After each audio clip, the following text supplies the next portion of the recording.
So, hello again, everybody. Living inside the camera there, we are in Hall 10, which is the best hall of the entire Super Yacht Pavilion. And the best place within Hall 10 is here, isn't it, Julie? Of course it We're is, here yeah. at Savage Lighting. Why Yeah. is it the best place? Well, it's best place because it's bright and it's sparkly and it's lovely, but also it's got really nice smiley people like Yeah. Julie. Now, for those who don't know, Julie is one of the industry's icons of Really? businesswomanness, Yes. aren't you? Yes. You've been yes. doing this for quite a while, haven't you? 23 years now. So this Yeah. you're not a new player. You're a well-established player. You've been on the board I've at been around a bit. You've been on the board at Super Yacht UK. I Your have. business has been through the financial crisis and COVID, and Yep. is still going strong. Yep. So what makes all that work for you? Well, I'd say resilience, stubbornness, I suppose, Yeah. a little bit, and just the willingness and passion. I've never lost the passion of it all. No. You know, even after all these years, I've always been passionate about what we do, about the products we make, the service we provide, and it's still there. It's still in me. And so I've got a sort of a probing into that little question, which is, and it's a really simple question because what you do is very high tech, and technology moves forward all the time. Yep. And so, in a way, it can't be about the technology because if it was dependent on one particular technology, you'd have gone out of business when that technology changed. So you're constantly evolving and moving forward. So if it's not about the technology, and I think I'm right, what is the success about? It's about, I think you touched on it, a focus on passion, but how does that I think transport into reality for the customer? I think as well, it's the ability to be able to change. Because we do everything in-house and we've got in-house You've got manufacturing, we're in control. So if we need to change a component to fit the next phase of the LED in there, if we change something, like when we did the Crestron one, we can design and manufacture. So we're in control of it all. So And that enables you to respond to whatever the customer's asking for, because as we know in the world of super yachting, everybody likes to think they're special, and in a certain way they really are special because they've got the funds to have the bespoke and individual stuff, and that's what you're able to provide because you're not buying off some Chinese shelf, you're making it all yourself. Exactly.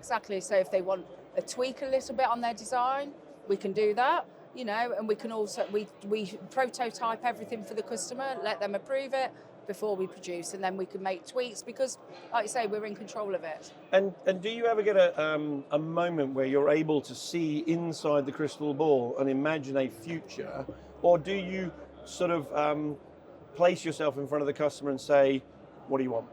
Which way does it go? Do you ahead of the customer, or are you with them? I think we're trying, on the technology side of things, we're trying to keep ahead. So therefore, we know which is the next control thing. We know that people will want the circadian rhythm. We know that, it's looking at the next trends and keeping ahead of them trends, and then be able to then put it into the dream of what the customer wants.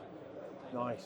But then sometimes it is customer led. We sit with the designers, we sit with the architects, and they'll say, well, we like that, but could we have this? And then we come up with it. Nice. Obviously, safety as well is paramount, so we have to make sure that heat is dispersed correctly and everything else. But yeah, we've got years and years of experience. We've got our own R&D department and our own engineering, so there's nothing we can't take on. Let's flip around a little bit, and it's an old subject, but you'll have understood it probably better than most, which is the impact of Brexit. Brexit's now a long way in the rearview mirror, but we're still living with the consequences of it. Is that a bump in the road that we've got over, or is it a constant uphill challenge to live with those consequences? I think it's a constant uphill challenge. Right. We did everything possible to remain. We've opened a European office, but the couriers get it wrong.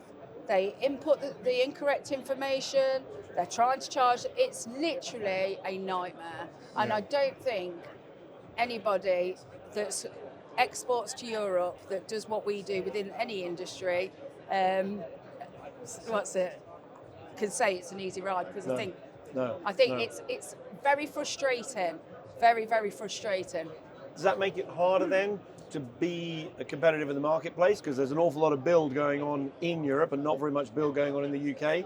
So you're shipping from UK into Europe. Does that set you at a disadvantage to other competitors? Or do you find that that's just something that you have to work through and you will work through, but in the end the customer never notices the difference? Yeah, I mean that's what we tried to do with setting up the BV.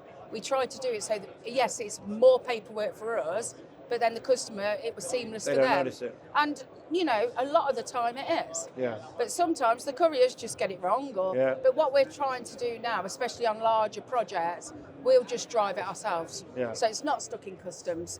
It shouldn't be stuck in customs anyway. Shouldn't be, yeah. But so, you know, we're trying to overcome, and maybe we're looking into like a 1 week delivery system so that we do it ourselves to try and keep in control there. Yeah. So we're always looking at ways to improve it. I don't think it's had a detrimental effect on, you know, the projects that we're doing, and our customers have appreciated everything that we've done to try and ease the pain for them. Okay, well that's good then. Yeah. That's good then. And lastly, this boat show, not a boat show, the equipment show that is Met. We're pretty much on the last day now, because people are starting to pack up, even though they should be here till 5. How does it compare to other years? Do you rate it higher or lower or about the same? I think it's been a very good show. I think there's a lot of refits around, which was, you know, so we've had lots of good conversations about the refits. I do think with obviously the crisis going on with the Ukraine and everything else, you know, the super yacht industry's been hit pretty hard on the new builds. Yeah, they are. But looking for us, again, because we manufacture, we can do everything to suit the size, we can minimise waste and everything else. So yeah, I mean, we've had a great show, to be fair. Cool. Yeah. Good to know. Yeah. Lovely stuff. Well, thanks very much, Julie. That's all right. Pleasure chatting with you as always. Always a pleasure. Cheerio, bye everybody. Bye.